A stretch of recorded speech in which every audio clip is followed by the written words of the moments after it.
হাসলেও মরে যাবা, কাঁদলেও মরে যাবা, সুখে থাকলেও মরে যাবা, দুঃখে থাকলেও মরে যাবা, রাজপ্রাসাদের অট্টালিকায় থাকলেও মরে যাবা, জীর্ণ কুঠির কুড়ে ঘরে থাকলেও মরে যাবা। জীবনে কোনোদিন দুঃখ যদি না পাও তবুও মরে যাইবা, জীবনে কোনোদিন সুখও যদি না পাও তবুও মরে যাবা। কোনোদিন যদি না হাসো তাইলেও মৃত্যু হবে, কোনোদিন যদি না কাঁদো তাইলেও মৃত্যু হবে। 7টা মহাদেশের মালিক হলেও মরে যাবে, কোনো কিছুর মালিক না হলেও মরে যাবে। প্রিয় বন্ধু, শুধু মৃত্যু না ভাইয়া, একটা সাংঘাতিক কথা, এই শেষ কথাটা মনোযোগ দিয়ে শুনেন। সাকরাতুল মাউত, মৃত্যু যন্ত্রণা, প্রত্যেক মানুষের মৃত্যুর যন্ত্রণা হবে, এটা আল্লাহর ফয়সালা।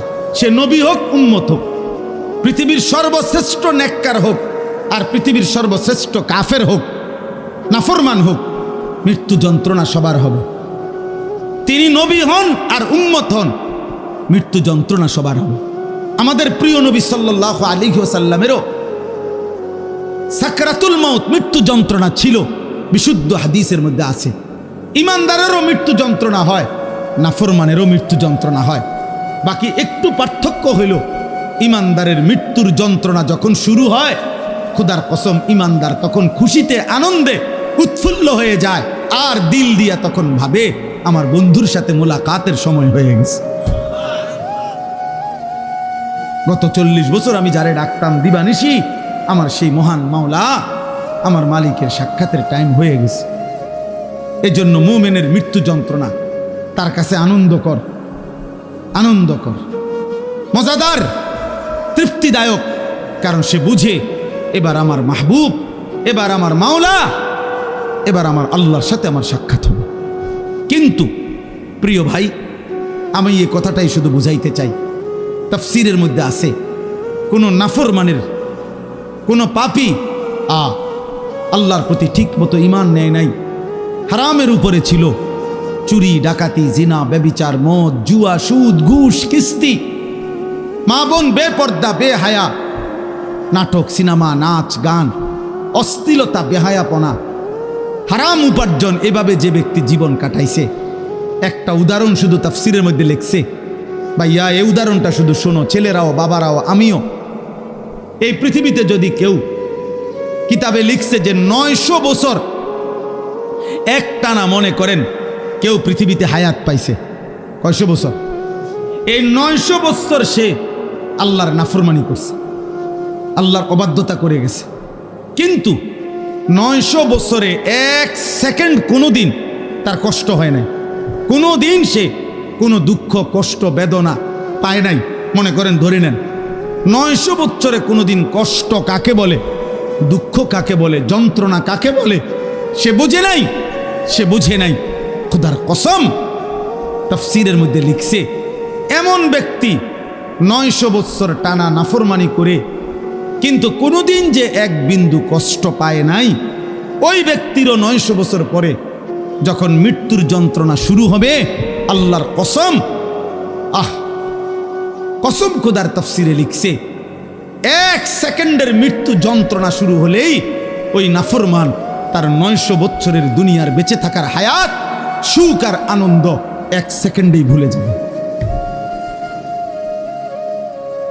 কবরের আযাব পরে, জাহান্নামের আযাব পরে, হাসরের আযাব তো পরে মিয়া। এই মৃত্যু যন্ত্রণার 1 সেকেন্ডেই সে তার সুখের দুনিয়া সব ভুলে যাবে। এজন্য 60 বছরও যদি নারী দেখো, ছবি দেখো, হারামের উপরে থাকো, হারামখোর, মৃত্যুর প্রথম সেকেন্ড তোমার দুনিয়া ভুলাই দেবে। মৃত্যুর প্রথম সেকেন্ড। ইমানদারের মৃত্যু যন্ত্রণাই যেখানে ভয়ানক, নাফরমানের মৃত্যু যন্ত্রণা কেমন? আমার কাছে কিতাব আছে, ওয়াজাআত সাকরাতুল মাউত বিল হক, আরবি কিতাব, এই কিতাবের নামে এটা। ওই কিতাবের মধ্যে লিখছে, নবীজির একজন বিখ্যাত সাহাবী হযরত আমর ইবনুল আস, ওনাকে জিজ্ঞেস করা হয়েছিল মৃত্যুর পূর্বে, ওনার ছেলে আব্দুল্লাহ ইবনে আমর ইবনুল আস, ছেলেটাও সাহাবী ছিল। উনি জিজ্ঞাসা করছে যে, আব্বা, আপনি তো নবীজির একজন বিখ্যাত সাহাবী, এই মৃত্যুর পূর্ব মুহূর্তে মৃত্যুর যন্ত্রণা, সাকরাতুল মাউত আপনার কাছে কেমন লাগতেছে? নবীর সাহাবী বলতেছে, ইয়া বুনাইয়া, কাআন্না জিবালাদ দুনিয়া আলা সাদরি ওয়া কাআন্নী আতানাফাসু মিন সাকবিল ইবরা। সাহাবী বলে, বাপ ছেলেরে আমার, মৃত্যুর এই পূর্ব মুহূর্তে সাকরাতুল মউত, মৃত্যু যন্ত্রণাটা আমার কাছে মনে হচ্ছে এই পৃথিবীর সমস্ত পাহাড় আমার বুকের উপরে চাপা দিয়ে রাখছে। কাআন্না জিবালাদ দুনিয়া আলা সাদরি, আর আমি যেন একটা সুইয়ের ছিদ্র দিয়া, সাকবিল ইবরা, সুইয়ের ছিদ্র দিয়া আমি যেন নিঃশ্বাস নিতেছি। আমার কাছে মৃত্যু যন্ত্রণা এমন মনে হচ্ছে। হযরত নূহ আলাইহিস সালাম ৯৫০ বছর দুনিয়াতে ছিলেন, ইমানদার নবী। ওই কিতাবে লিখছে, নূহ নবীকে মৃত্যুর পূর্বে জিজ্ঞেস করা হয়েছিল, যখন ওনার মৃত্যু যন্ত্রণা শুরু হয়েছে, ওনারে বলছিল যে, হে নবী নূহ, আপনি দুনিয়াতে কতক্ষণ ছিলেন, কতদিন ছিলেন দুনিয়া? উনি বলছে, আমার মনে হইতেছে এক ব্যক্তির একটা ছোট্ট ঘর ছিল, যেই ঘরের দুইটা দরজা, এক দরজা দিয়া ঢোকে, আরেক দরজা দিয়া বাইর হয়। উনি বলেন, আল্লাহর কসম, আমার মনে হয়েছে আমি যেন দুনিয়ার হায়াতে এতটুকু ছিলাম যে এই ব্যক্তির এই ঘরের এই দরজা দিয়ে ঢুকছি আর ওই দিকটা বাইরে, এই কদ্দুর আমার মনে হইতেছে। অথচ কয় বছর? ৯.৫ বছর। উনি বলতেছেন, আমার এখন কখন? সাকরাতুল মউতের সময়। প্রিয় ভাই, নবীর যদি হয় এমন, সাহাবার যদি মনে হয় এমন, তো তোমরা যারা নামাজ পড়ছো না দোস্ত, তোমাদের কি মনে হবে? হারামখোর আপনার কি মনে হবে? এই সুদখোর, কিস্তিখোর, হারামখোর, কেমনে মৃত্যুর ওই প্রথম সেকেন্ডের যন্ত্রণা কেমনে সইবেন? আম্মা জান আয়েশা রাদিয়াল্লাহু তাআলা আনহা বলছে, রাসূলুল্লাহ সাল্লাল্লাহু আলাইহি সাল্লাম সাকরাতুল মউতের সময় নবীজি সাল্লাল্লাহু আলাইহি সাল্লাম বারবার পানি দিয়া নিজের হাত মুবারক, নিজের চেহারা মুছতেছিলেন আর বলতেছিলেন, আল্লাহুম্মা আইন্নী আলা সাকারাতিল মউত। নিষ্পাপ নবী, মাসুম নবী, এক যাররা যার কোনো গুনাহ নাই, সেই নবী রাহমাতুল লিল আলামিন নবী, তিনি আল্লাহর কাছে বলতেছিলেন মৃত্যুর পূর্বে, আল্লাহ, মৃত্যুর এই যন্ত্রণার মুহূর্তে আপনি আমার সাহায্য করেন। নবীজির দোয়া, এটা বিশুদ্ধ হাদিস। নবীজি বলতেছিলেন, বারবার কালেমা পড়তেছিলেন, লা ইলাহা ইল্লাল্লাহ ইন্না লিল মাউতি সাকারাত। আল্লাহ, আপনি ছাড়া কোনো ইলাহ নাই। আল্লাহ, মৃত্যুর বড় যন্ত্রণা, মাওলা, মৃত্যুর বড় যন্ত্রণা। আপনি কে? আমাদের কি হবে ভাইয়া?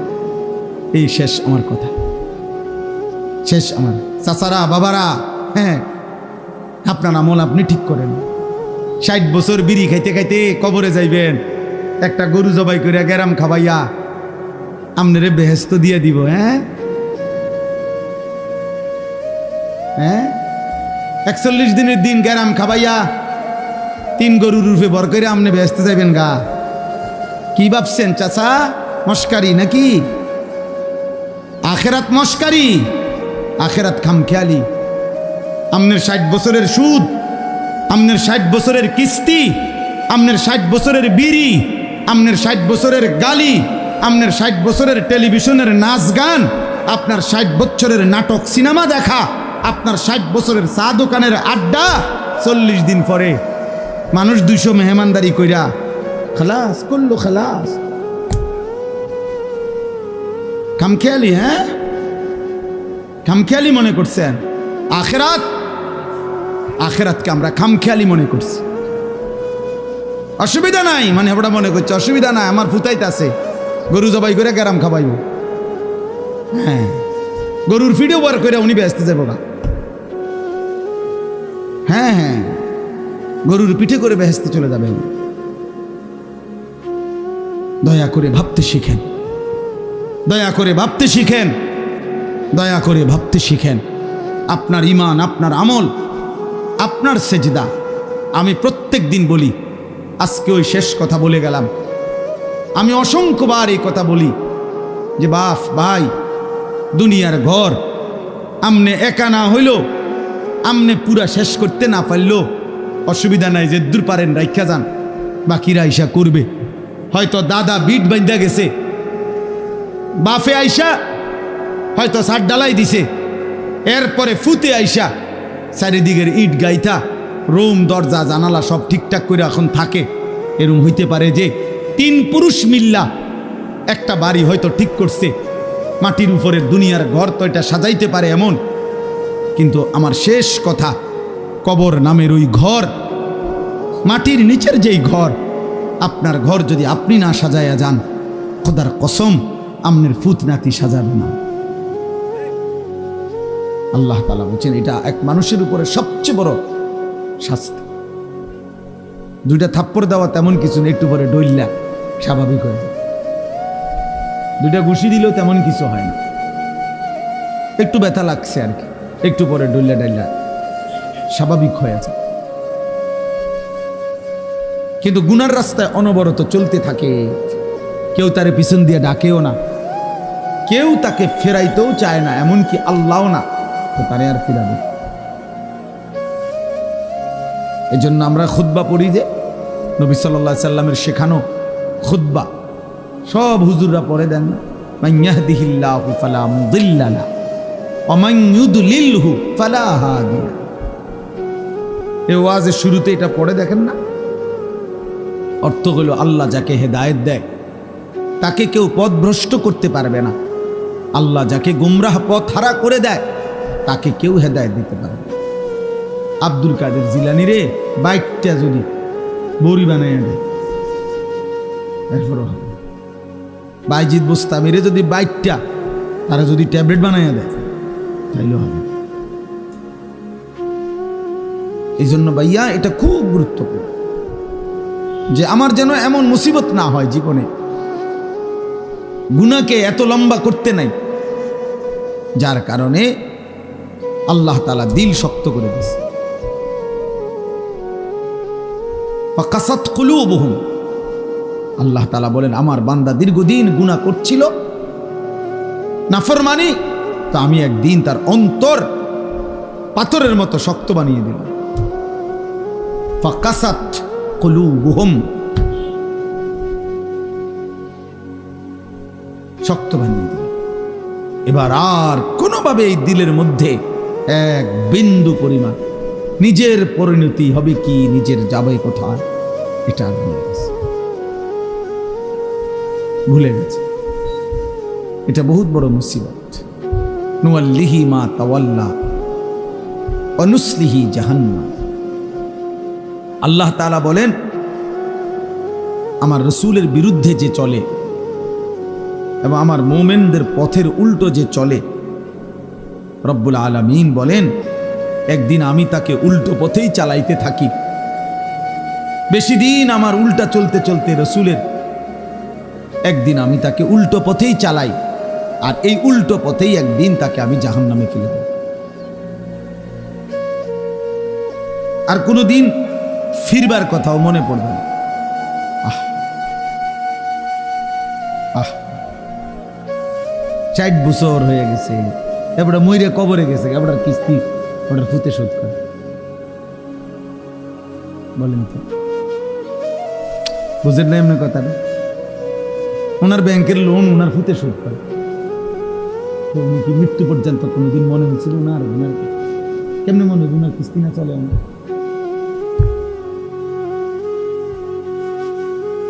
বলে ওনার সুদ, ওনার কিস্তি ওনার ফুতে সুদ। স্বামী মারা গেছে, বউয়ে, আমি জানি এরকম খবর, বউয়ে বাজারে দোকানদারদের কাছে আইটা স্বামীর সুদের টিয়া উঠে, বউ বোরকাকাত দিয়া পর্দানসীন সুদ কর, পর্দা করে, বোরকাকাও দিয়ে সুদের টিয়া উঠে। আস্তাগফিরুল্লাহ, আস্তাগফিরুল্লাহ, আস্তাগফিরুল্লাহ। পর্দার কোনো দোষ নাই, বোরখারও কোনো দোষ নাই, দোষ হলো তোমার আখলাকে, দোষ তোমার আখলাক। আমি একদিন একজন বলছে যে দাড়ি রেখে মিশা কথা কয়, আমি না দাড়ি রেখে তো মিশা কথা বলা যায়, অসুবিধা কি? দাড়ি রেখে মিশা কথা বলা যায় না, কথা বলেন না কেন? মিথ্যা বলা কবিরা গুনাহ নেই, তো এই শেভ করলে যায় তো তো আর কি। মিথ্যা কথা তো আলাদা জিনিস, এটা লাগে দাড়ির লোক আমি এটা লাগাইছেন কিন্তু। মিথ্যা কথা বলা এটা সে বলা হোক আর দাড়ি বলা হোক সবার জন্যই তো হারাম। তো এটা আমরা দাড়ির লোকে লাগাইছেন কিন্তু। হ্যাঁ, রোজা রেখে মিথ্যা কথা কয়, তো রোজা রেখে মিথ্যা কথা বলে অসুবিধা কি? মিথ্যা কথা কি রোজা ছাড়া যায় যাচ্ছে নাকি? কথা বোঝেন নাই? এটা রোজার লাগাম না, মিথ্যা কথা লাগাইছেন কিন্তু। রোজার সাথে তো এটার সম্পর্ক না, আখলাকের সাথে সম্পর্ক। এই জন্য আপনি যদি বলেন যে বোরকা পরে মিথ্যা কথা কও, না না, বোরকা পরে মিথ্যা কথা বলে সমস্যা কি? মিথ্যা বলা হারাম, সবার জন্যই হারাম, সব অবস্থায় হারাম। এই জন্য এটা জরুরি বিষয়, এটা বহুত ভয়ানক বিষয়। আমি এটাই দেখাইতে চাইছিলাম। এই দেখেন, ওয়ালা ইয়াকুনু কাল্লাযীনা উতুল কিতাবা মিন ক্বাবলু ফাতালা আলাইহিমুল আমাদু ফাকাসাত কুলুবুহুম ওয়া কাসীরুম মিনহুম ফাসিকুন। আল্লাহ বলে, আমার মুমিন বান্দারা ওই ইহুদিদের মতো, ওই বেঈমানদের মতো হয়েও না, যারা এত বেশি পরিমাণ, আমি তাদেরকে আসমানি কিতাব দিয়েছিলাম, কিন্তু আমার আসমানি কিতাবের ওহীর হুকুমকে প্রত্যাখ্যান করে লম্বা লম্বা স্বপ্নের আশা, স্বপ্নের জাল বুনে তারা নিজেদের আশা পরিপূর্ণ করতে হালাল হারামের মিশ্রণ করে চলতে লাগলো। ফলে আমি একদিন ফাকাসাত কুলুবুহুম, তাদের অন্তর পাথরের মতো মজবুত করে ফেলব। এবার আর পাক নাফাক হালাল হারাম, জায়েজ না জায়েজের কোনো অনুভূতি যাবে না। মাকেও দেখে, নিজের বোনকেও দেখে, রাস্তার মহিলাকেও দেখে, বিবিকেও দেখে, টেলিভিশনের নর্তকীকেও দেখে। মানে এই নাফরমানের কাছে হালাল হারামের কোনো পার্থক্য নেই। ওর কাছে ওর বিবি আর টেলিভিশনের মহিলা বরাবর, নিজের বউরও দেখে, সিনেমার নর্তকীরও দেখে, বরাবর বরাবর। ও তার মাকেও দেখে, অন্যের নারীকেও দেখে, বরাবর বরাবর। এই স্বভাব জানোয়ারের স্বভাব, এই স্বভাব কুকুরের স্বভাব। কুকুরের কাছে পাক নাফাক আলাদা কিছু নেই। কুকুর মানুষের ফেলে দেওয়া খাবারও মুখ দেয়, পায়খানাতেও মুখ।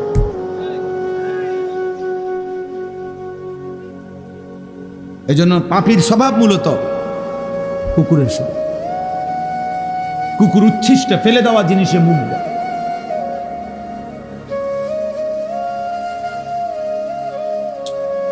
আল্লাহ আমাদেরকে বুঝ দান করে। দোস্ত, এই জন্য আমি বলতেছিলাম আল্লাহর কথা মনোযোগ দিয়ে শুনবার, দিল দিয়া। গাফেল হইলে, অমনোযোগী হইলে, দিলটা উল্টায় ফেললে মুশকিল। আল্লাহর নবী সাল্লাল্লাহু আলাইহি ওয়াসাল্লাম বলছেন, ইন্না কুলুবাল ইবাদ বাইনা ইসবাআইন মিন আসাবি'ir রহমান ইউকাল্লিবুহু কাইফা ইয়াশা। নবী সাল্লাল্লাহু আলাইহি ওয়াসাল্লাম বলেন, প্রত্যেক মানুষের অন্তর আল্লাহ তাআলার কুদরতি দুইটি আঙ্গুলের মাঝখানে, আল্লাহর কুদরতি আঙ্গুলের মাঝে। প্রত্যেক মানুষের দিল, আল্লাহর নবী সাল্লাল্লাহু আলাইহি ওয়াসাল্লাম বলেন, ইউকাল্লিবুহু কাইফা ইয়াশা। আল্লাহ মানুষের দিল যেভাবে ইচ্ছা সেভাবে উলটপালট করতে পারে। আনুগত্যের উপরেও রাখতে পারে, নাফরমানির উপরেও কি করতে পারে। এই জন্য আমাদের প্রিয় নবী সাল্লাল্লাহু আলাইহি ওয়াসাল্লাম, নবীজি সাল্লাল্লাহু আলাইহি ওয়াসাল্লাম খুব বেশি যেই দোয়াগুলো পড়তেন, এর মধ্যে একটা দোয়া ছিল এটা। নবীজি বেশি বেশি এই দোয়াটা পড়তেন, ইয়া মুকাল্লিবাল কুলুব সাব্বিত কলবি আলা দীনিক। হে অন্তর সমূহের পরিবর্তনকারী, উলটপালটকারী আল্লাহ, আমার অন্তরটা, আমার দিলটা আপনার দ্বীনের উপরে মজবুত রাখেন।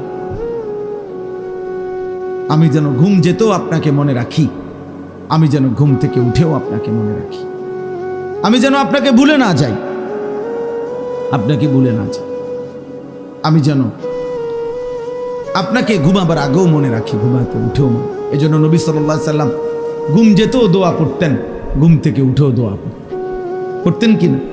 আল্লাহুম্মা বিসমিকা আমুতু ওয়া আহয়া। আবার ঘুম থেকে উঠে বলতেন আলহামদুলিল্লাহিল্লাযী আহয়ানা বা'দা মা আমাতানা ওয়া ইলাইহিন নুশুর। খাবারের শুরু তো আল্লাহর নাম নিতেন, তো খাবার শেষ করেও আল্লাহর নাম। বাথরুমে ঢুকতেও আল্লাহর নাম নিতেন, তো বের হয়েও আল্লাহর নাম। প্রত্যেকটা নড়াচড়াতে ওয়ালা জুনুবিহিম, আল্লাহ বলছে মোমেন প্রতিটা নড়াচড়ায় তুমি তোমার মালিকের নাম নাও। ওয়ালা জুনুবিহিম অর্থ পার্শ্ব পরিবর্তন, কারো ওঠে বদলতে বদলতে। অর্থাৎ কেউ যদি এই কোমর এদিকে ফিরায়, এমন করি না আমরা, আল্লাহ, তো এরকম কোমর বদলাইতে গেল আল্লাহ, এদিকে ফিরল আল্লাহ। ওয়ালা জুনুব, আল্লাহ চায় বান্দা এভাবে আমার নাম নেই। আমার শায়েখ আল্লামা মুফতি মুশতাকুন নবী কাসিম, আমি হুজুরে বহু দেখছি, ওনার সাথে আমি লম্বা লম্বা পথ সফর করছি। রাত্রিবেলা সারা রাত গাড়িতে ছিলাম। গাড়ি যতবারই ব্রেক দেয়, যতক্ষণই ধাক্কা খায় গাড়িতে, একটু ধাক্কা খাইলেই ওনার সাথে সাথে উনি সুবহানাল্লাহ আলহামদুলিল্লাহ কোনো না কোনো একটা তাসবিহ করে ওঠে। আল্লাহর নাম অটোমেটিকলি যেন মুখ থেকে বের হতেছে। রাসূলুল্লাহ সাল্লাল্লাহু আলাইহি ওয়াসাল্লাম আম্মা জান আয়েশা রাদিয়াল্লাহু তাআলা আনহা বলেন, কানা রাসূলুল্লাহ সাল্লাল্লাহু আলাইহি ওয়াসাল্লাম ইয়াযকুরুল্লাহ আলা কুল্লি আহয়ানিহি। রাসূলুল্লাহ সাল্লাল্লাহু আলাইহি ওয়াসাল্লাম সর্বদাই আল্লাহ পাকের জিকির করতেন, আল্লাহকে ডাকতেন। এজন্য আমরা সবাইকে বলি, নওজোয়ান তোমাদেরকেও, প্রিয় ভাই, নিজের উপরে রহম করুন। একটা 24 ঘন্টার দিন তোমার জীবন থেকে পার হইলে তোমার সময় বদলে যায়, তোমার হায়াতের কিছুটা পরিবর্তন হয়। 12 বছর বয়সে তুমি যেমন ছিলা, আজ 16 বছরে তুমি তেমন না, আর একটু মজবুত হয়েছ, আর একটু শক্তিশালী হয়েছ। তাহলে অতএব প্রতি সেকেন্ড, প্রতি ঘন্টা আমরা অনুভব না করলেও আমাদের পরিবর্তন হয়। জিন্দিগির তো পরিবর্তন হয়, শরীর স্বাস্থ্যের তো পরিবর্তন হয়, কিন্তু ঈমান আমলের কি হালাত? ঈমান আমলের কি হালাত? প্রতিদিন একই রকম, প্রতি বছর একই রকম, প্রতি সপ্তাহ একই রকম। এটা দুর্ভাগ্য ছাড়া আর কিছু। একদিন সুখে কিংবা দুঃখে, আনন্দ কিংবা বেদনায়, হাসি কিংবা কান্নায় আমরা কিন্তু কবরে চলে যেতে হবে। এই আজকে শুধু আমি এটাই বলতে চাই, আমি যে 4টা আয়াত পড়ছি, কোরআনুল কারীমের 26 নম্বর পারা, 50 নম্বর সূরা, সূরায়ে কাফ। এই সূরার 4টা আয়াত 16, 17, 18, 19। এই 4টি আয়াত মূল বক্তব্য হলো আল্লাহ তাআলা বলতেছেন 2টা কথা। একটা হলো বান্দা 5টি জিনিসের তত্ত্বাবধানে তুমি আমার আসো। প্রতিটা বান্দা তোমরা আমার 5টি জিনিসের তত্ত্বাবধানে আছো, নিয়ন্ত্রণে। এটা একটা কথা আল্লাহ বলছেন এখানে।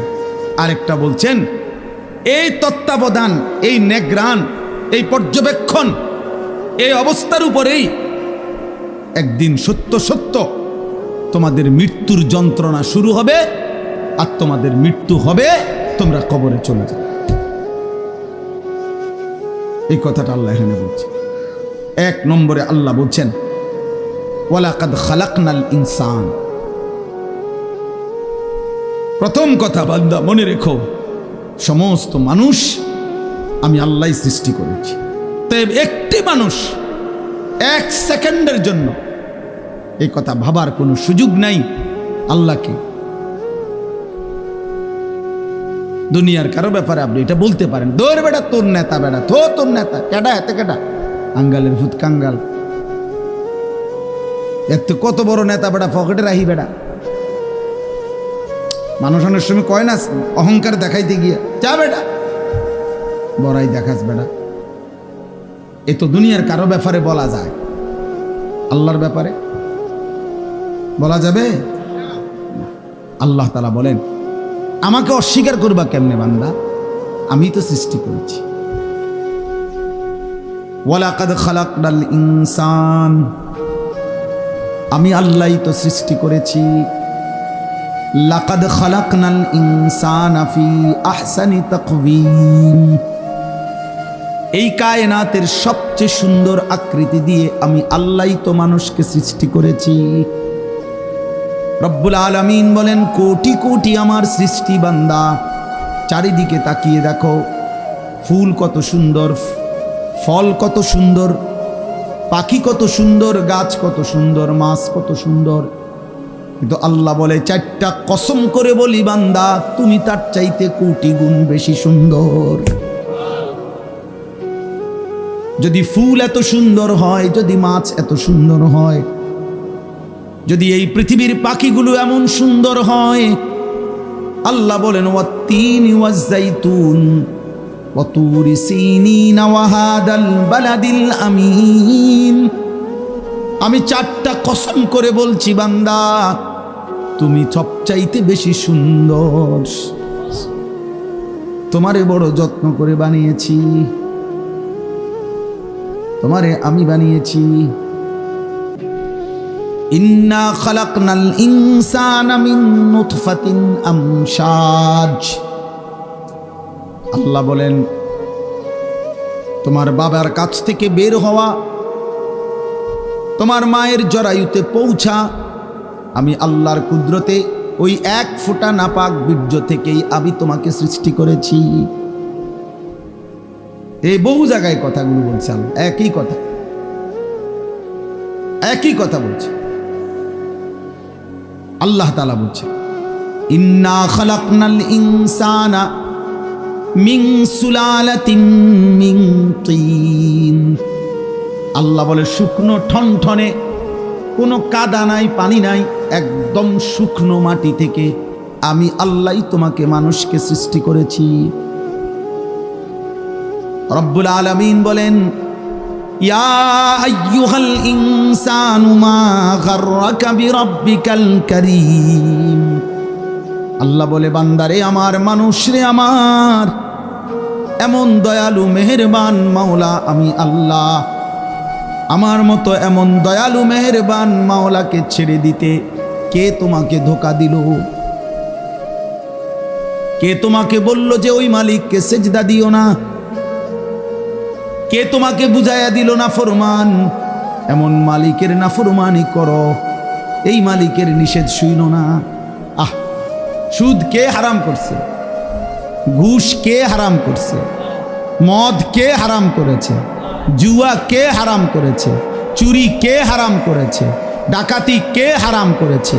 জিনা কে হারাম করেছে? ব্যভিচার কে হারাম করেছে? নামাজ পড়তে আদেশ কে করেছে?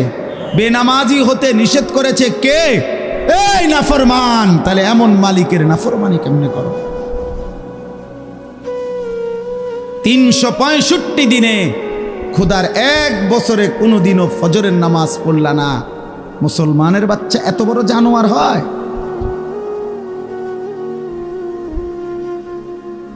হ্যাঁ, মুসলমানের ঘরে এত বড় হাইওয়ান থাকে? তুমি মুসলমান, তুমি মুসলমান। 30 বছর মুসলমান সুদ খায়। মুসলমান প্রতিদিন ওজনে কম দেয়।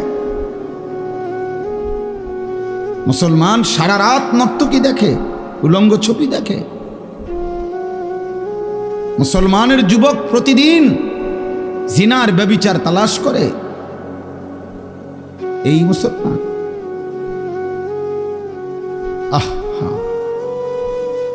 আমার কাছে কিতাব আছে, মিসালি নওজোয়ান, উর্দু কিতাব। ওইখানে আছে পাকিস্তানের একজন বিশ্ববিখ্যাত বুজুর্গ ছিলেন, মুজাহিদ ছিলেন, হযরত মৌলানা মুফতি নিজামুদ্দিন শামজাই রহমতুল্লাহ আলাইহ, যাকে প্রকাশ্যে আল্লাহর দ্বীনের কথা বলার জন্য প্রকাশ্যে দিবালোকে গুলি করে মারা ফেলছে, শহীদ করে ফেলছিলেন। তিনি বলছিলেন, হে যুবক, উনি যুবকদেরকে লক্ষ্য করে একটা কথা বলছিলেন, যে হে যুবক, এই পৃথিবীর প্রথম দিন থেকে এই পর্যন্ত পৃথিবীর ইতিহাস তুমি খুঁজে দেখো। পৃথিবীর ইতিহাসে যত সংগ্রাম, যত মতবাদ, যত চিন্তা, যত চেতনা, যত আন্দোলন, যত উদ্দেশ্য, যত লক্ষ্য এই পৃথিবীতে বাস্তবায়ন করতে কেউ চাইছে, তো সেই জন্য যখনই খুন দরকার হয়েছে, রক্ত দরকার হয়েছে, জান দরকার হয়েছে, সর্বপ্রথম প্রত্যেক যুগে, প্রত্যেক কালে প্রতিটি মতাদর্শ, প্রতিটি মতবাদ প্রতিষ্ঠার জন্যে কলিজার খুন যারা পেশ করেছে তারা যুবক। যতবার এই পৃথিবীতে রক্ত লাগছে ততবার যুবকের রক্তই ব্যবহার হয়েছে।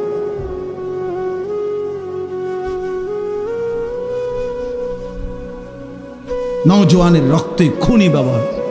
এই জন্য যুবকের রক্ত বড় দাম, যুবকের ঘন্টার বড় দাম, যুবকের সেকেন্ড বড় দাম। আল্লাহ বলছেন আমি ওকে নিজে শক্তি দিছি। আল্লাহুল্লাযী খালাকাকুম মিন দুআফিন, আল্লাহ বলছে আমি তোমাকে প্রথম সৃষ্টি করেছি দুর্বল শিশু। সুম্মা জাআলা মিন বাদি দুআফিন কুওয়া, সেই দুর্বল শরীরে আমি আল্লাহই দিয়েছি শক্তি, যৌবন। সুম্মা জাআলা মিন বাদি কুওয়াতিন দুআফান ওয়া শাইবা, আবার সেই শক্তি সামর্থ্যবান শরীরে আমি আল্লাহ আবার দিয়েছি দুর্বলতা এবং বৃদ্ধ। এই জন্য নওজোয়ান, কথা তো ছিল তোমরা ইসলামের জন্য লড়বা, কথা তো ছিল তোমরা আল্লাহর দ্বীনের জন্য কথা বলবা।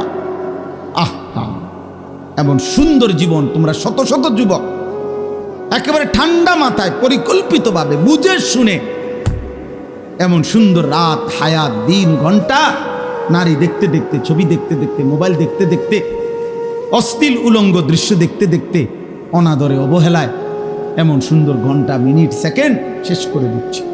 আহা, ঠিক হলো না। এই পৃথিবী গড়বে কে? তাই ইসলামের জন্য কিছু করবে কে? তাই আল্লাহর দ্বীনের জন্য কিছু করবে কে? বাপ, সারা পৃথিবীর মজলুম মুসলমানকে কে বাঁচাবে? মাহাদির পক্ষ হয়ে লড়বে কে? তাইলে দাজ্জালের বিরুদ্ধে লড়বে কে? আল্লাহর দ্বীনের জন্য বুক সোজা করে দাঁড়াবে কে? তাই তোমরা তো আমাদেরই সন্তান। তোমাদের যাদের বয়স 16 বছর, আমার 16 বছরের সন্তান আছে। আমার প্রথম সন্তানের বয়স 16 বছর। অতএব তুমি আমার সন্তান। তুমি ভেবে দেখো তো, রাসূলুল্লাহ সাল্লাল্লাহু আলাইহি ওয়াসাল্লামের দুইজন বিখ্যাত সাহাবী, কিশোর সাহাবী, একজনের নাম ছিল সামুরা ইবনে জুনদুব রাদিয়াল্লাহু তাআলা আনহু, আরেকজনের নাম ছিল রাফি ইবনে খাদিজ রাদিয়াল্লাহু তাআলা আনহু। দুইজনই কিশোর। কিশোর বলা হয় করিবুল বুলুগ, কিশোর বলা হয় এই 13, 14, 14.5, 15-র আগে, মানে যার বীর্যপাত শুরু হয় তাকে বলে যুবক। এর আগের টাইমটারে, এর আগের 1-1.5 বছর 2 বছরের কয় কিশোর। যার উপরে গোসল ফরজ হয় তার আগের সময়টাকে বলে কিশোর। এই ওনারা দুইজন ছিলেন কিশোর সাহাবী।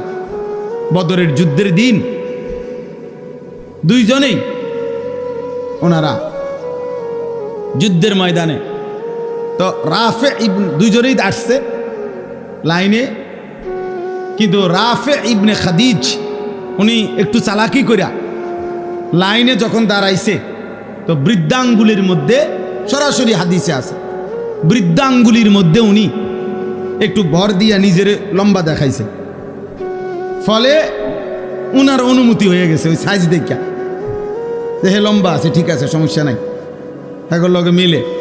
কিন্তু এই সামুরা ইবনে জুনদুব উনি আর এটা তো বোঝে নাই, উনি এমনি স্বাভাবিক দাঁড়ায় আসছিল, ফলে উনারে একটু ছোট মনে হয়েছে, তো উনারে সরাই দিছে মানে লাইন থেকে। উনি যখন বুঝছে উনারে আর নিবে না, তখন উনি উনার আব্বা কে বলছে, বাবা আপনি নবীকে বলেন আমারে তো নিবে না কয়।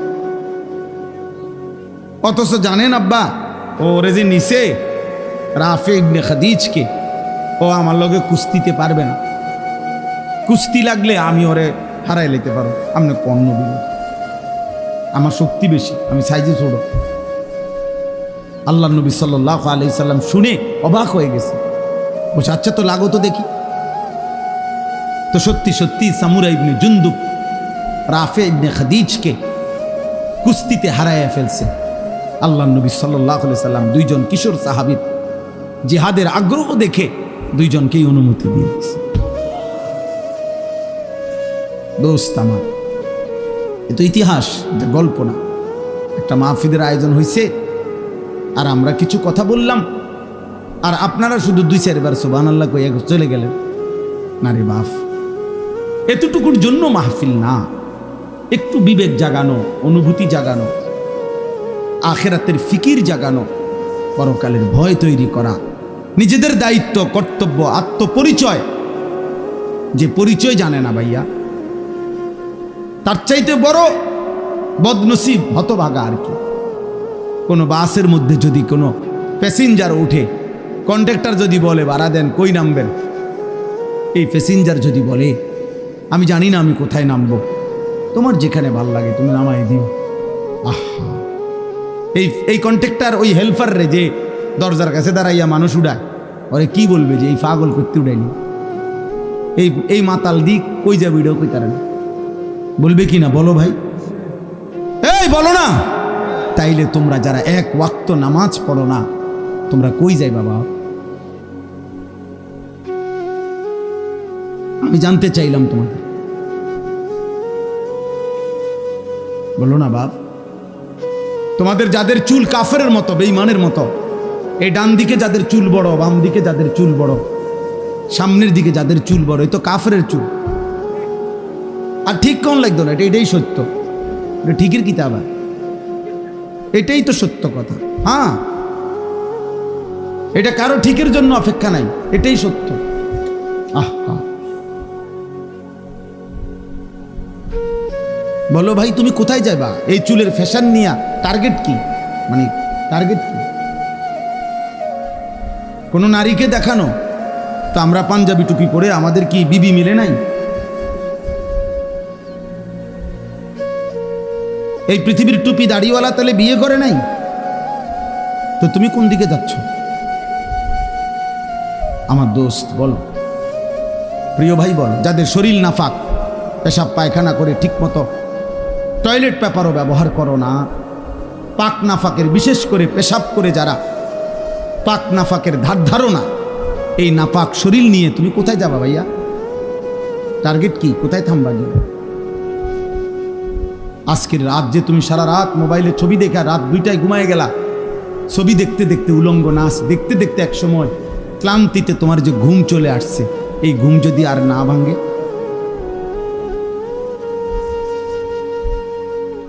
অনেক সিএনজির পিছনে লেখা থাকে, বাসের পিছনে লেখা থাকে, ঘুম ভাঙলে সকাল, না ভাঙলে পরকাল, লেখা থাকে না? ভেবে দেখো ভাইয়া।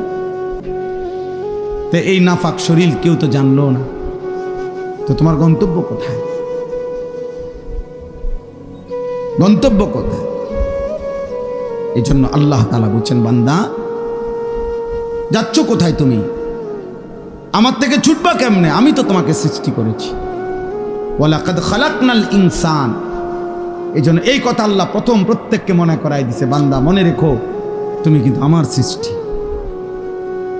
যদি তোমার সামান্য বিবেকও থাকে তাহলে তুমি আমার নাফরমানি কমপক্ষে করতে পারো না, কারণ আমি তোমারে বানাইছি, তুমি আমার। এই কায়নাত আমি সৃষ্টি করেছি তোমার জন্য। হুয়াল্লাযী খালাকা লাকুম মা ফিল আরদি জামিআ। আল্লাহ বলছে তামাম দুনিয়ার সব কিছু আমি আল্লাহ তোমাদের জন্য সৃষ্টি করেছি। ওয়াসাখখারা লাকুম মা ফিস সামাওয়াতি ওয়াল আরদ। আল্লাহ বলেন আসমান ও জমিনের সব আমি আল্লাহ তোমাদের অধীনস্থ করে দিয়েছি। আমি অধীনস্থ না করলে তোমাদের বিমান বাতাসে উড়তো না, আমি অধীনস্থ না করলে তোমাদের জাহাজ পানিতে ভাসতো না। এটা আমি আল্লাহ তোমাদের অধীন করেছি। ওয়াযাল্লালনাহা লাহুম ফামিনহা রাকুবুহুম ওয়া মিনহা ইয়াকুলুন। সূরা ইয়াসিনের আয়াত। আল্লাহ বলেন চতুষ্পদ প্রাণী, গরু, ওট, মহিষ, গাধা, ঘোড়া, আল্লাহ বলেন এগুলো আমি তোমাদের অধীন করেছি, ফলে কোনোটা তোমরা জবাই করে গোশত খাও আর কোনোটার পিঠে চড়ে তোমরা চলাফেরা করো। আমি অধীন না করলে পারতাম। একটা ঘোড়া তুমি তোমার মতো দেড় বিড়া বেড়া ঘোড়ারে তুমি সামাল দিতে পারতা না। একটা লাথি দিলে তুমি উড়ে যাবে। কিন্তু আল্লাহ বলেন ওকে আমি তোমার অধীনস্থ করে দিয়েছি বান্দা। তাহলে এই গোটা কায়নাত আমি তোমার জন্য দিলাম, তোমাকে আমি বানাইলাম। মিন আইয়ি শাইইন খালাকাহু ফাকাদ্দারা সুম্মা সাবিলা ইয়াসসারা। আল্লাহ বলে ধীরে ধীরে আমি সৃষ্টি করেছি। একদিন মায়ের পেট থেকে আমি তোমার বের হওয়ার রাস্তা সহজ করে এই পৃথিবীর আলো দেখবার সুযোগ দিয়েছি। আমি সুযোগ দিয়েছি বান্দা। আলাম নাজআল লাহু আইনাইন। আল্লাহ বলে দুইটা চোখ। বলো তো বান্দা, তোমার বিবেক যদি থাকে তুমিই বলো আমি কি তোমাকে দুইটা চোখ দেই নাই? কথা বলে উত্তর দেন। দিয়েছেন? ওয়ালিসানাও ওয়া শাফাতাইন। আল্লাহ বলে জিহ্বা আমি দেই নাই? দুইটি ঠোঁট আমি দেই নাই? বলে এভাবে বারবার কোরআনে আল্লাহ তাআলা মনে করাই দিছে বান্দা আমি সৃষ্টি করেছি, আমি সৃষ্টি করেছি। তুমি আমার থেকে সরতে পারতা না, তুমি আমার বাঁধন থেকে ছুটতে পারবা না। যত বড় শক্তিধরী হও, তুমি যত বড় অহংকারী হও না কেন, তুমি জমিনে যত বড়াই করো না কেন, আমার অধীন থেকে তুমি ছুটতে পারবা না। ওয়ালা তামশি ফিল আরদি মারাহা ইন্নাকা লান তাখরিকাল আরদা ওয়া লান তাবলুগাল জিবালা তুলা। আল্লাহ বলে আমার বান্দা অহংকার করে জমিনে হেঁটো না, কারণ যত জোরেই পাও মারো না কেন তুমি তো মাটি ফাটাইতে পারবা না। আবার ঘাড় যত উঁচাই করো না কেন তুমি তো ওই পাহাড় সমান লম্বা হইতে পারবা না। বড়াই করো কেন? অথচ বৃষ্টির ফোঁটা পানি জমিন ছিদ্র করে ফেলে, কিন্তু তোমার বুট জুতা তো জমিন ফাটাইতে পারে না, ফাটাইতে পারে না। এক তাল গাছ তো তোমার চাইতে লম্বা, এক সুপারি গাছ তো তোমার চাইতে লম্বা, একটা খেজুর গাছ তো তোমার চাইতে লম্বা। অহংকার করো কেন? এক বুজুর্গকে, এক যুবককে, এক বুজুর্গ আল্লাহর ওলি ওই যুবককে বলছিল হে যুবক অহংকার না করে ধীরে সুস্থে হাঁটো। যুবক তখন বলছিল এ মিয়া আমা তারিফুনি, চেনেন আপনি আমাকে, আমি কে? কথা বলতেছে। তখন ওই বুজুর্গ বলছেন হ্যাঁ চিনি তো তোমাকে, চিনি। ও কে বলে? ও চিনি তোমাকে, তুমি হলা সেই মানুষ যার প্রথম শুরু ছিল দুর্গন্ধযুক্ত নাপাক একটু বীর্যের ফোঁটা। তোমাকে চিনি আমি। ও চিরেই মৃত্যুর মাধ্যমে যে হয়ে যাবে দুর্গন্ধযুক্ত একটা পচা লাশ। তোমাকে চিনি আমি যে এই হায়াতটুকু নিজের পেটে প্রতিদিন চলাফেরা করতেছে, বহন করছে কিছু নাফাক পায়খানা। এই হলে তুমি। বড়াই করছো কেন? তোমার আমি চিনি না? তুমি তো দুর্গন্ধযুক্ত নাপাক এক বীর্যের ফোঁটা ছিলা, আর চোখ বন্ধ হলেই তুমি হয়ে যাবা দুর্গন্ধযুক্ত পচা লাশ। আর পেটে এখন তোমার আছে দুর্গন্ধযুক্ত কিছু পায়খানা। তো যার শুরু মাঝখান শেষ সবই দুর্গন্ধ, তার আবার অহংকার কিসে? তার আবার অহংকার কিসে? একজন বিশ্ববিখ্যাত খলিফা ছিলেন হজরত ওমর ইবনে আব্দুল আজিজ রাহমাতুল্লাহি আলাইহি, ইসলামের পঞ্চম খলিফা। তিনি বলতেন মাঝে মাঝে কবরস্থানে গিয়ে হজরত ওমর ইবনে আব্দুল আজিজ কবরের দিকে তাকাইয়া বলতো ইয়া মাউতু মাজা ফাআলতা বিল আহিব্বা। হে মৃত্যু, হে কবর, আমার বন্ধুদের সাথে তুমি কি করেছো বলো, আমার আপনজনদের সাথে তুমি কি করেছো বলো তো। আইনাল আহবাব আইনাল আসদিকা আইনাল জুল্লাস আইনাস সাম্মার। অর্থ হলো আমার বন্ধুরা কোথায়, আমার আত্মীয়রা কোথায়, আমি যাদের সাথে বসতাম তারা কোথায়, খুশিরা আমি তার কাছে থাকি, আমারে আড়াল করবা কেন? এই তিনটা কথা। আরেকটু, তাহলে তিনটা হইল। এক নাম্বার, আল্লাহ আমারে মনে করাই দিছে, আনিস আমি তোমাকে সৃষ্টি করেছি। দুই নাম্বার, আল্লাহ আমাকে বলতেছে, আনিস তোমার অন্তরের গভীরে যেই কথা আসা যাওয়া করে, কল্পনাগুলোও আমি জানি। তিন নাম্বার, তোমার রক্তের শিরা উপশিরায় আমি আল্লাহ তাআলা তার চাইতে বেশি কাছে আছি। এবার চার নম্বরে আল্লাহ বলেন, ইজিয়াতালাক্কাল মুতালাক্কিয়ানে আনিল ইয়ামিনে ওয়া আনিশ শিমালি কাঈদ। আল্লাহ বলে, বান্দা চার নম্বরে মনে রেখো, 24 ঘন্টা তোমার ডানে এবং বামে আমার দুইজন ফেরেশতা আছে। আছে? কথা বলে না? আছে তো? ওরা লিখছে। এই চারটা হল।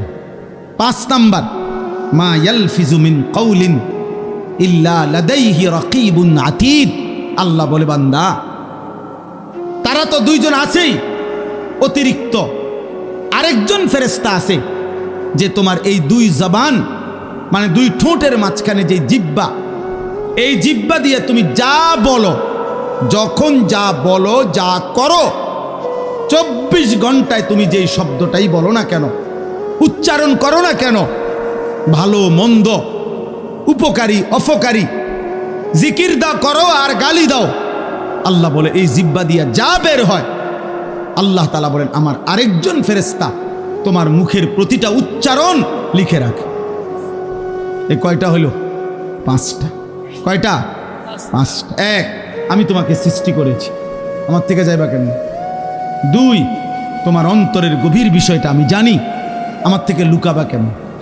3, আমি তোমার রক্ত প্রবাহিত শিরা উপশিরা তার চাইতে বেশি নিকটে আছি, তুমি আমাকে লুকাবা কেন? 4, আমার দুইজন ফেরেশতা 24 ঘন্টা তোমার পাশে আছে, তুমি তাদের ফাঁকি দিবা কেন? 5, আমার একজন ফেরেশতা তোমার জবানের সমস্ত উচ্চারণ লিখে রাখতেছে, তাকে আড়াল করবা কেমন? এবার আল্লাহ বলেন, শেষ কথা হলো এই, আল্লাহ তাআলা বলেন, ওয়াজাআত সাকরাতুল মাউত বিল হক। বান্দা এই আমি দেখতেছি, আমি জানি, আমি তোমার কাছে আছি, আমার দুইজন ফেরেশতা, আমার একজন পৃথক জবানের কথা লেখার ফেরেশতা, এই পুরা তত্ত্বাবধানের ভিতরেই আমি আল্লাহ তোমারে জানিয়ে দিলাম, তুমি কাজে লাগাও বা নষ্ট করো হায়াতটাকে, আমল করো কিংবা নাফরমানি করো, আনুগত্য করো আর অবাধ্যতা করো, তুমি মনে রাখো এই অবস্থাতেই একদিন তোমার ওয়াজাআত সাকরাতুল মাউত বিল হক, সত্য সত্য কাজে লাগাও আর বরবাদ করো, একদিন সত্যি সত্যি তোমার মৃত্যু যন্ত্রণা চলে আসবে, মৃত্যুর সময় হয়ে যাবে। আর প্রত্যেক মানুষের মৃত্যুর সময় সর্বপ্রথম তার একটা মৃত্যুর যন্ত্রণা শুরু হয়, এটারে সাকরাতুল মাউত বলে। এরপরে আজরাইল আইসা মালাকুল মউত তার জান কবজ করে, জান কবজের আগেই তার একটা মৃত্যুর যন্ত্রণা হয়। আল্লাহ বলে, যালিকা মা কুনতা মিনহু তাহিদ।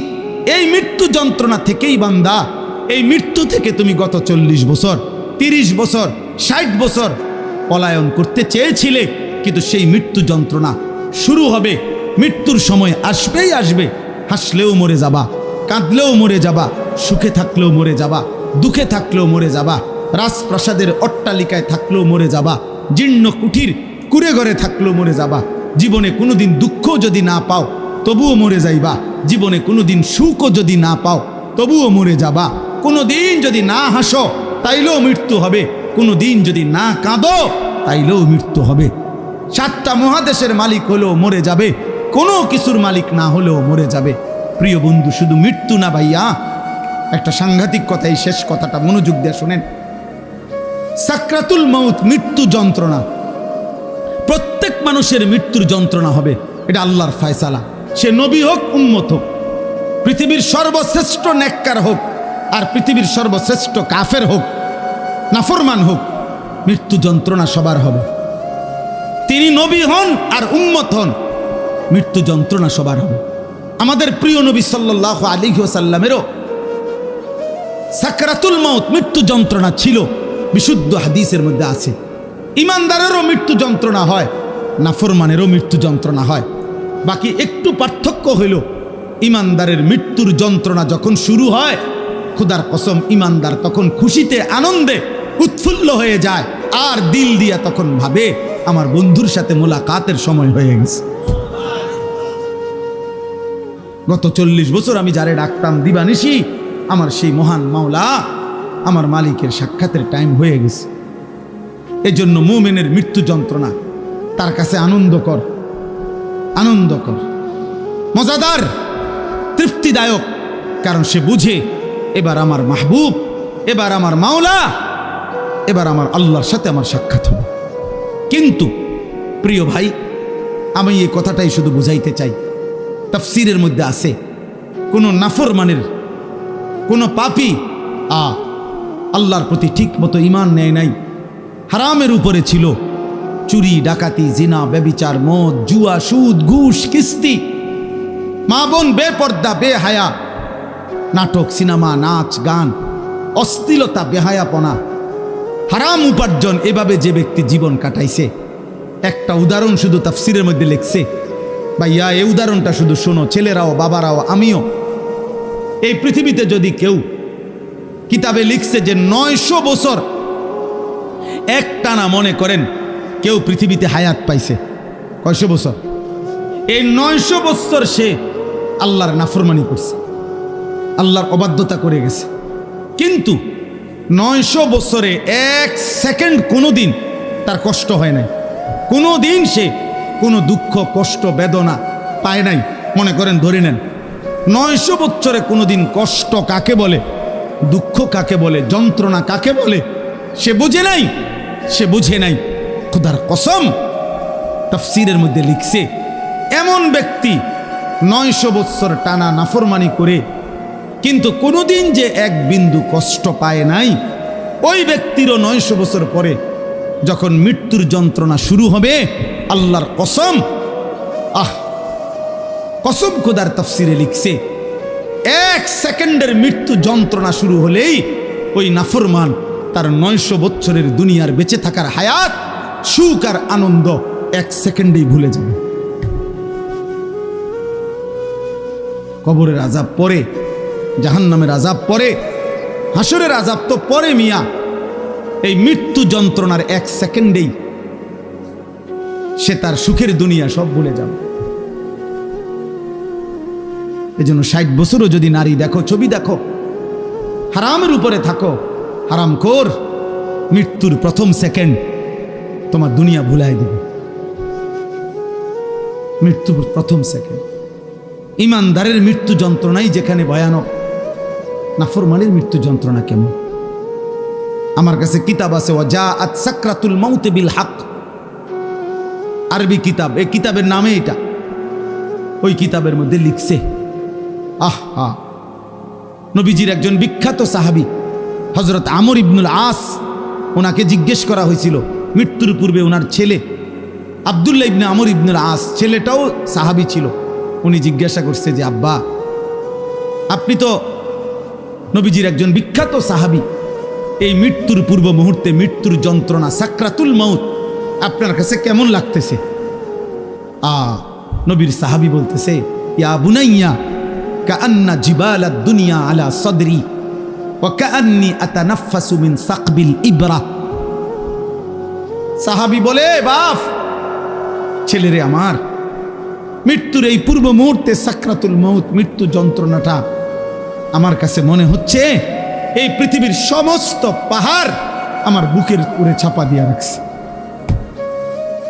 কাআন্না জিবালাদ দুনিয়া আলা সদরি, আর আমি যেন একটা সুইয়ের ছিদ্র দিয়া, সাকবিল ইবরা, সুইয়ের ছিদ্র দিয়া আমি যেন নিঃশ্বাস নিতেছি।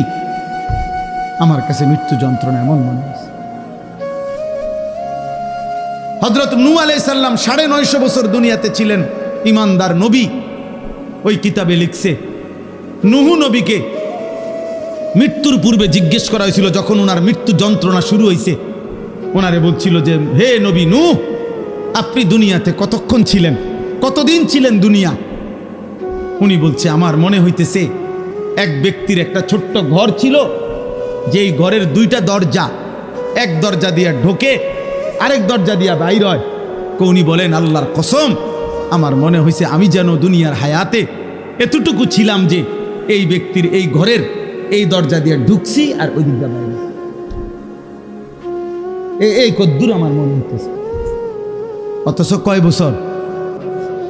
9.5 বছর। উনি বলতেছেন আমার এখন কখন? সাকরাতুল মউতের সময়। প্রিয় ভাই, নবীর যদি হয় এমন, সাহাবার যদি মনে হয় এমন, তো তোমরা যারা নামাজ পড়ছো না দোস্ত, তোমাদের কি মনে হবে? হারামখোর আপনার কি মনে হবে?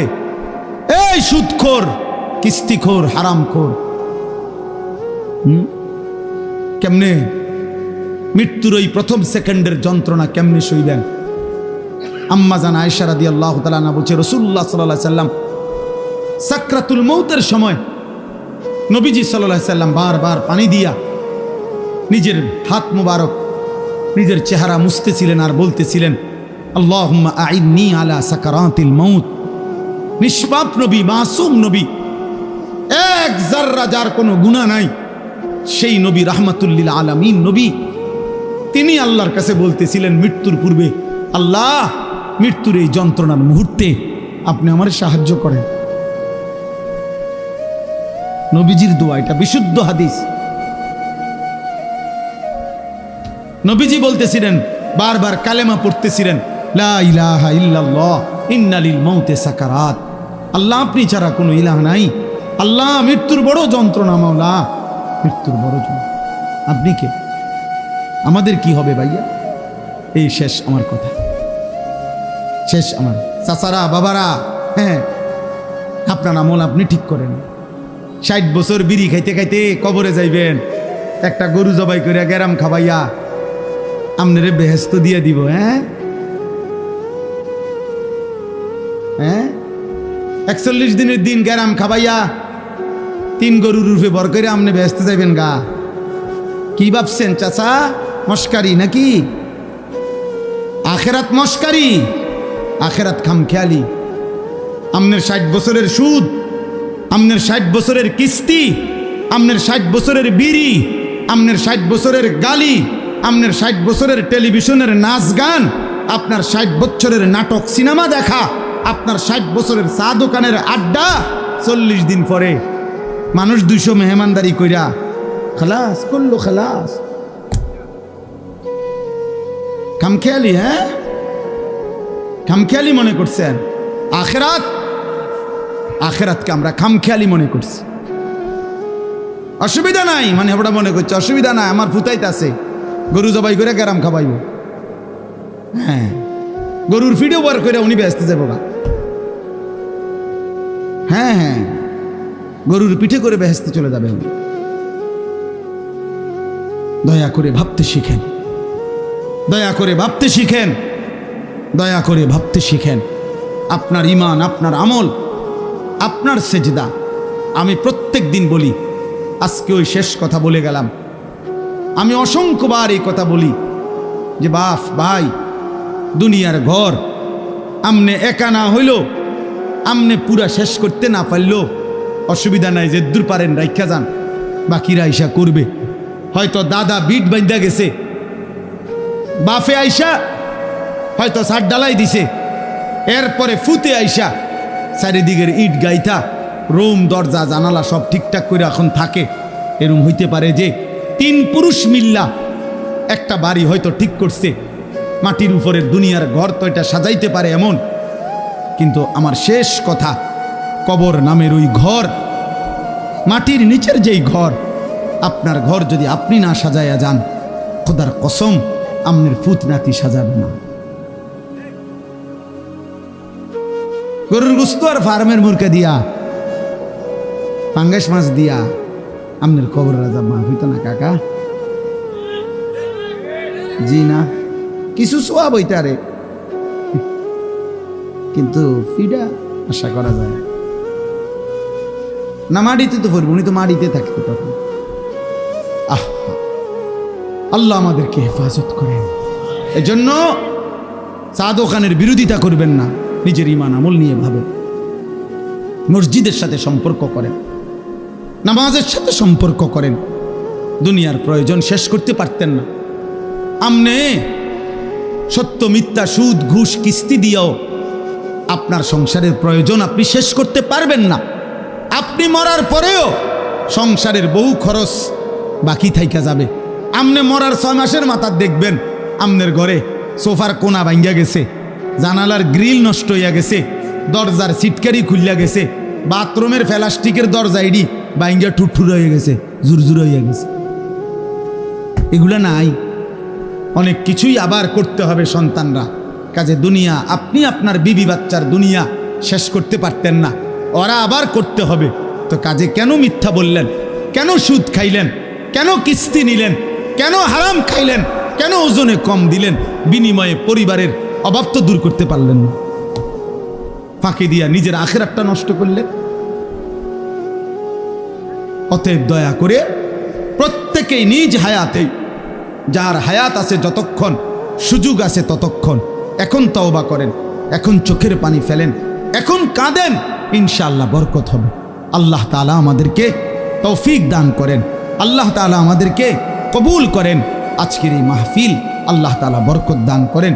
যাদের ভালোবাসায়, যাদের আয়োজনে এই মাহফিল, মসজিদওয়ালা সকলকে আল্লাহ তাআলা মাফ করে দেন।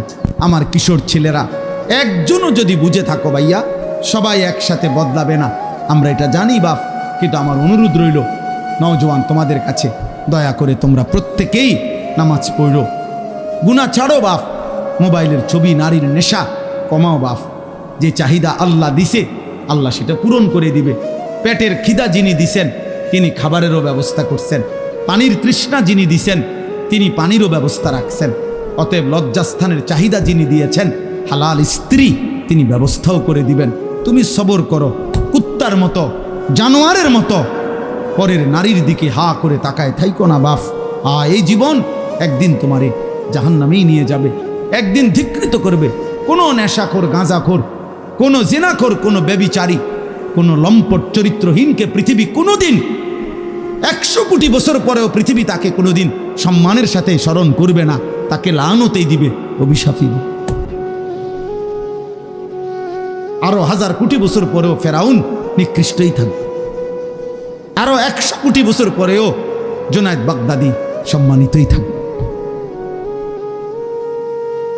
অতএব পৃথিবী তোমারে থুতুই মারবে, বেনামাজিকে, চরিত্রহীনকে।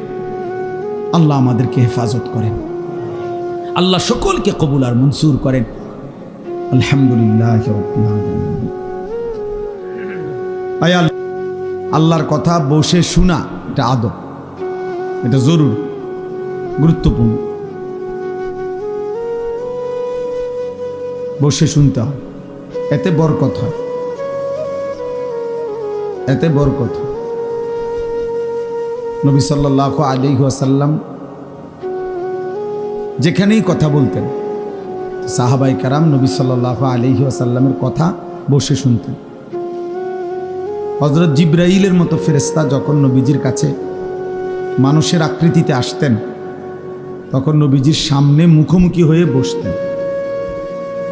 এতটা মুখোমুখি যে নবী সাল্লাল্লাহু আলাইহি সাল্লামের হাঁটুর সাথে হাঁটু, বুকের সাথে বুক মুখোমুখি, চোখের সাথে চোখ মুখোমুখি। আসনাদা রুকবাতাইহি ইলা রুকবাতাইহি। রাসূলুল্লাহ সাল্লাল্লাহু আলাইহি ওয়াসাল্লাম একদিন সাহাবাদেরকে সাথে নিয়ে একজন সাহাবীর জানাজা পড়তে গেছেন। তো জানাজার সেখানে গিয়ে দেখছেন যে তখনও কবর খোঁড়া শেষ হয় নাই, আর একটু সময় লাগবে, আরো 10-20 মিনিট। তো হাদিসে স্পষ্ট আছে, হযরত বারা ইবনে আযিব রাদিয়াল্লাহু তাআলা আনহু বর্ণনা করেন, নবীজি ওইখানেই বসে গেলেন এবং আমরাও তাঁর চতুর্দিকে বসলাম। জালাসা ওয়া জালাসনা হাওলাহু, তিনিও বসলেন, আমরাও চারদিকে বসলাম। এরপরে নবীজি ওই কবর খোঁড়া পূর্ণ শেষ হওয়া পর্যন্ত আমাদের সামনে মৃত্যু এবং কবরের উপরে লম্বা বয়ান করলেন।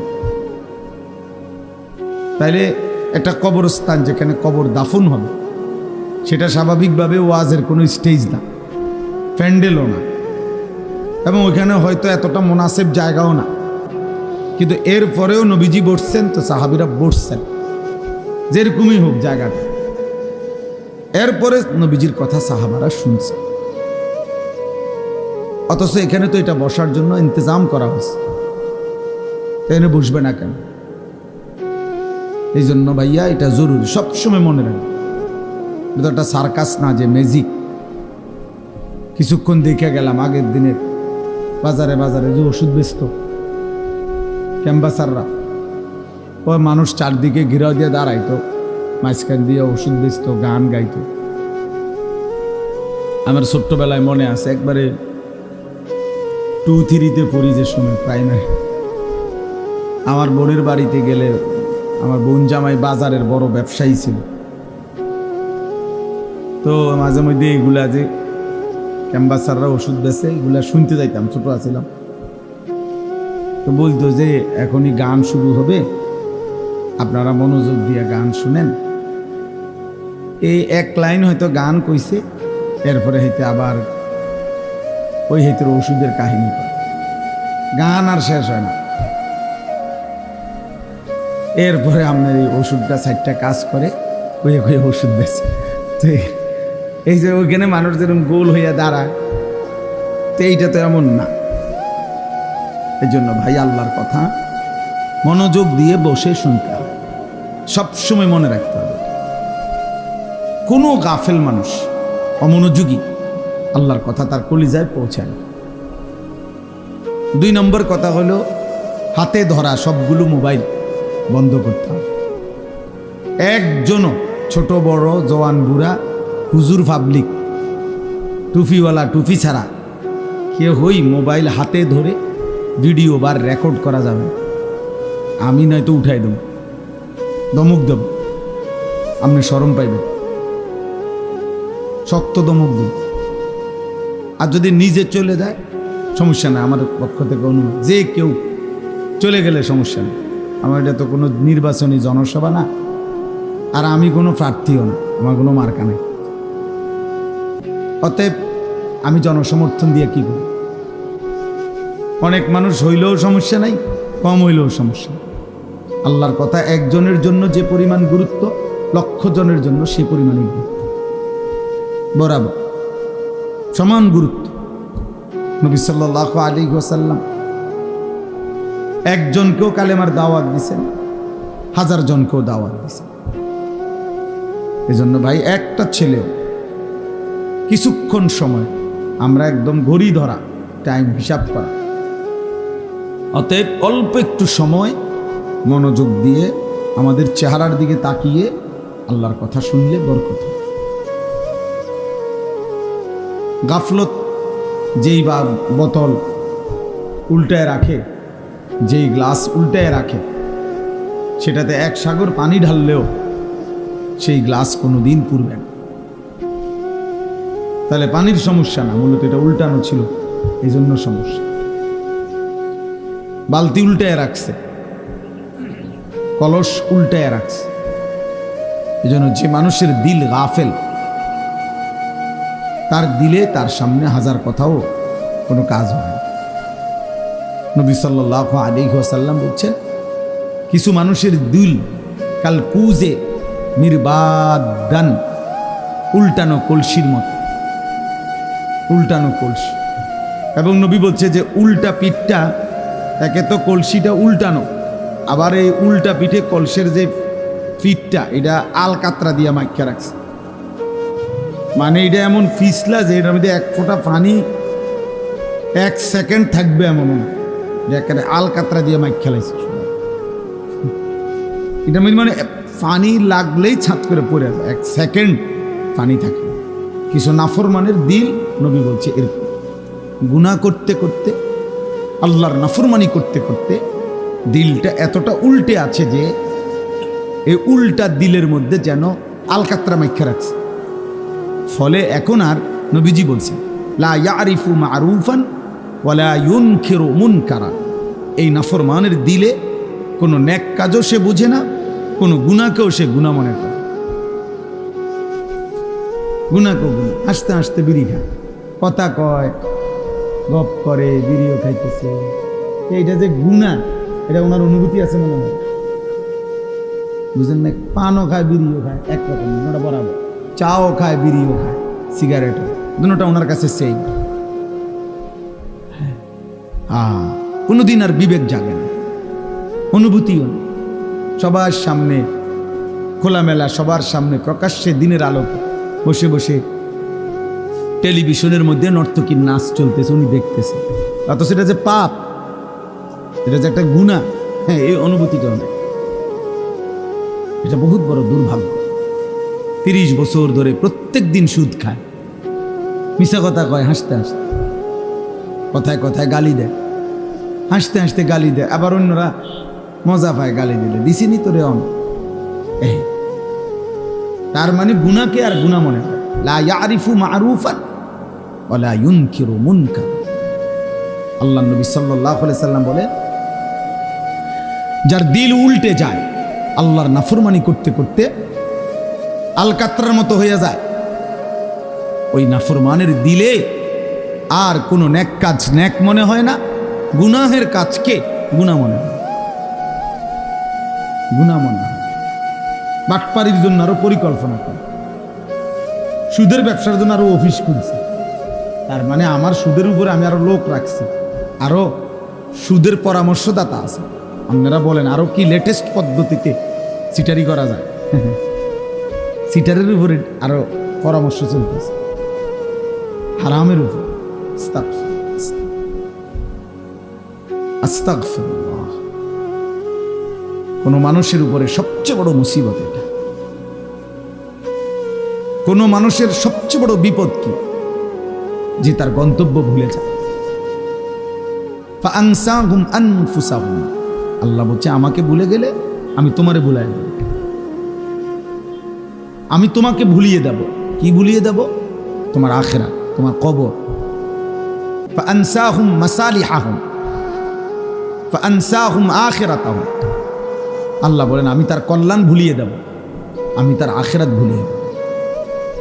ভাত খাবে, ঘুম যাবে, পেশাব পায়খানা করবে, দুনিয়ার প্রয়োজন পূরণ করবে, নারী, ছবি, নাচ, গান, গান বাদ্য, মদ, জুয়া, সুদ, ঘুষ, নেতাগিরি, মাতবুরি, হুডাঙ্গিরি, এটি সব চলবে, কিন্তু আখিরাত ভুলে যাবে, কবর ভুলে যাবে, তার কল্যাণ কিসে সেটা ভুলে যাবে।